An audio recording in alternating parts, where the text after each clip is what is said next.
श्रोताबिन नमस्कार। म तपाईलाई स्वागत गर्न चाहन्छु मेरो मनको तरङ्गमा।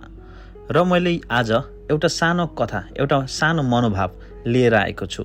एउटा युवक जुन विदेशमा आएर काम गर्न खोजिरहेको छ र काम गरेको छ। ऊ भर्खरै नयाँ 1 वर्ष मात्र भयो दुबई आएको र उसको मनमा के मनोभावहरू चलिरहेको छ र उसको लभ स्टोरी कस्तो भएको छ, यो एउटा सानो कथा र यो सानो कथा प्रस्तुत गर्ने कोसिस गर्दछु। शीर्षक छ द लास्ट सिन 2:17 AM। राजको मोबाइलमा आज पनि त्यो नाम सेभ छ, मेरो माया। तर आजकल त्यो नामसँग खासै कुरा हुँदैन, मात्र लास्ट सिन हेरिन्छ। दुबई आएको 1 वर्ष भयो।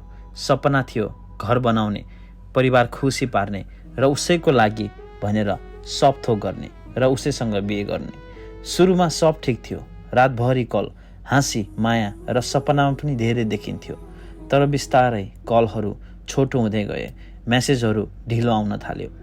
एक दिन राजले सोध्यो, तिमी बदल्यौ कि मलाई तिम्रो धेरै याद आउन थालेको? उताबाट जवाफ आयो, तिमी नै चेन्ज भएको हो, पहिला जस्तो टाइम नै दिँदैनौ। उसले फेरि भन्यो, म बदलेको छैन, म त बस थाकेको छु। तर उसले बुझिन। आज उसको च्याट बक्समा लास्ट मेसेज छ, टेक केयर। र त्यो मेसेज पछि न कुनै कल न कुनै मेसेज, मात्र एकचोटि उसले प्रोफाइल हेर्दा उसले अरूसँग फोटो हालेको देख्यो। क्याप्सनमा थियो, फाइनल्ली ह्याप्पी। उसले मोबाइल बन्द गर्यो र धेरै बेरसम्म चुप्प लागेर बस्यो। आँखाबाट आँसु झरेन, किनभने कतिचोटि रोइसके, आँसु पनि सकिसकेको थियो होला। उसले बिस्तारै भन्यो, मैले उसलाई समय दिन सकिनँ, तर मैले उसको लागि समय बनाउन दुबई आएको थिएँ। कहिलेकाहीँ मायाहरू डिस्टेन्सले होइन, समयले हराउँछन् भन्ने कुरा हो रहेछ।